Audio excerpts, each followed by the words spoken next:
Hey guys, great news! The cloud version of N8N finally has community nodes, but it's not exactly what you think it is. Let's step back a bit. Let's go back to the self-hosted version of N8N. Now, in the self-hosted version, to access the community nodes, all you have to do is just go to settings and you install a community node.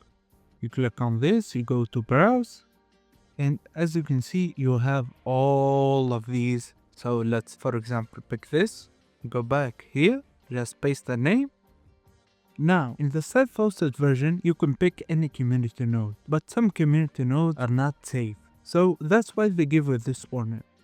There's always a risk. That's why in the cloud version implementation, to access it, just create a flow, give a trigger, and once you do, press the plus and action in an app. Go here and you will find all these nodes. So some nodes are familiar, some nodes you will notice they have this check mark. This check mark basically tells you this is a community node that's been verified as safe and risk-free. As you can see, this is an official node maintained by AI Scraper.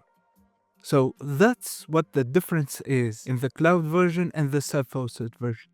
The self-hosted version is basically the Wild West. In the cloud version, they're going slow and steady to keep it safe, but they are slowly adding more nodes into it so it can catch up to the self-hosted version. Either way, this is a huge step in actually making the cloud version more viable and up to par with the self-hosted version. So that was a quick rundown.